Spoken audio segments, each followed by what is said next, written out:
नमस्कार दोस्तों, स्वागत है आपका एक नई वीडियो में। मैं हूं आपका दोस्त लीला सिंह और आप देख रहे हैं यूट्यूब चैनल अलाइनमेंट गुरु। तो दोस्तों, आज की वीडियो में हम बात करेंगे कि कार की अलाइनमेंट करने का सही तरीका क्या है।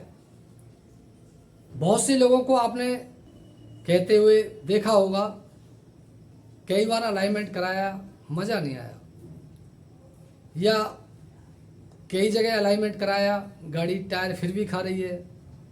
कई जगह अलाइनमेंट करा के थक चुके हैं, लेकिन गाड़ी की पुलिंग नहीं रुकी है, लेफ़्ट पुलिंग कर रही है, बबलिंग कर रही है, या गाड़ी की कोई भी प्रॉब्लम आ रही है। बहुत से आपको दुकानदारों के मुंह से भी सुना होगा कि भाई हमारा तो काम ही नहीं चल रहा, गाड़ी नहीं आ रही, एक दो गाड़ी आती है उसमें क्या होता है। और ये भी सुना होगा कि भाई वहाँ अलाइनमेंट बहुत अच्छा होता है और गाड़ियों की लाइन लगी रहती है, वहाँ नंबर लगाना पड़ता है और काफ़ी देर में नंबर आता है, काफ़ी भीड़ रहती है, बहुत अच्छा अलाइनमेंट बैलेंसिंग होती है कार की, और गाड़ी की अलाइनमेंट करने के बाद कोई प्रॉब्लम नहीं आती है।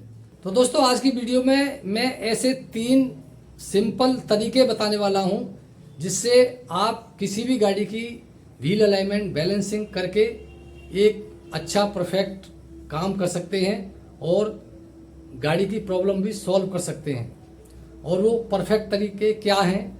तो सबसे पहला जो परफेक्ट तरीका है वो है गाड़ी का सस्पेंशन चेक करना। व्हील अलाइनमेंट करने से पहले गाड़ी का सस्पेंशन ज़रूर चेक करना चाहिए। तो सस्पेंशन चेक करने से क्या होता है कि एक तो कस्टमर की जो गाड़ी है वो मेंटेन रहती है, और मेंटेन रहती है तो वो टाइम टू टाइम आपके पास आएगा अपनी गाड़ी मेंटेन रखने के लिए। और दूसरा, गाड़ी का सस्पेंशन अगर ख़राब होगा तो व्हील अलाइनमेंट करने का कोई फ़ायदा नहीं है, और व्हील अलाइनमेंट की जो एडजस्टमेंट है वो सही तरीके से नहीं हो पाएगी, नहीं रुक पाएगी, जिससे गाड़ी में कोई ना कोई प्रॉब्लम आती रहेगी। तो गाड़ी का सस्पेंशन कैसे चेक करें, ये इस तरह की मैं वीडियो ऑलरेडी बना चुका हूँ, आप आई बटन में देख सकते हैं। और दोस्तों, दूसरा जो तरीका है व्हील अलाइनमेंट करने का वो है हमारे जो व्हील अलाइनमेंट में जो एंगल्स होते हैं उनकी एडजस्टमेंट करना। ज़्यादातर व्हील अलाइनमेंट सेंटर पर केवल टो की ही एडजस्टमेंट की जाती है। भले ही गाड़ी में कैस्टर की एडजस्टमेंट है या कैमर की एडजस्टमेंट है, वो केवल टो की ही एडजस्टमेंट करते हैं और गाड़ी आपको हैंडओवर करके दे देते हैं। तो ऐसा नहीं होना चाहिए दोस्तों, क्योंकि गाड़ी में जिस तरह की एडजस्टमेंट है वो होनी चाहिए और प्रॉपर तरीके से होनी चाहिए, तभी गाड़ी की प्रॉब्लम है वो सॉल्व हो पाती है।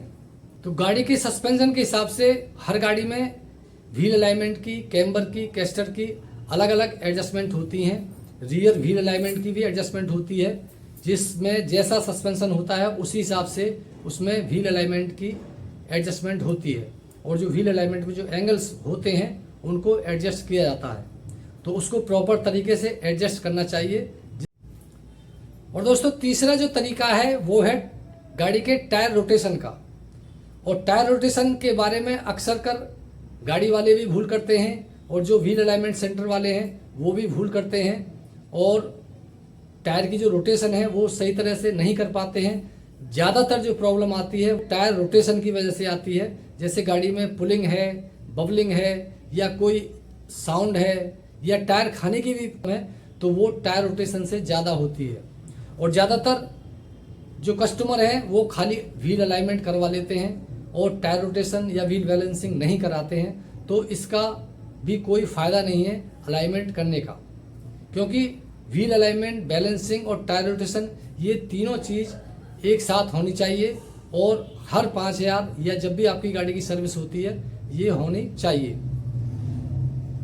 तो टायर रोटेशन में बेसिकली क्या होता है कि टायर हमें गाड़ी से अलग करना होता है, टायर को चेक करना होता है, व्हील को पूरा चेक करना होता है, रिम कहीं से बेंड तो नहीं है, टायर में कोई कट तो नहीं है, टायर फूल गया है या टायर में कोई प्रॉब्लम है, तो इस तरह से टायर कितना घिस चुका है और कितना और चलने वाला है, ये सारी चीज़ उसमें पता लग जाती हैं, और उसी तरह से उसकी टायर रोटेशन करनी चाहिए।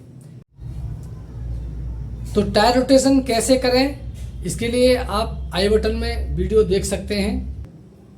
ज़्यादातर लोग पुलिंग के चक्कर में जगह जगह व्हील अलाइनमेंट कराते हैं, लेकिन टायर रोटेशन नहीं कर पाते हैं, जिससे उनकी न तो पुलिंग बंद होती है और ना ही कोई व्हील अलाइनमेंट करने का फ़ायदा होता है।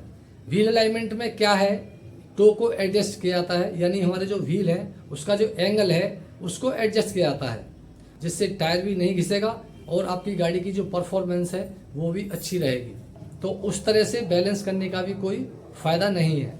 प्रॉपर तरीका यही है कि टायर को अच्छी तरह से चेक किया जाए, उसका एयर प्रेशर चेक किया जाए, कोई रिम में बेंड तो नहीं है, टायर में कोई कमी तो नहीं है। अगर टायर बिल्कुल ओके है, आपका व्हील सब तरह से, तब उसका व्हील बैलेंस किया जाना चाहिए।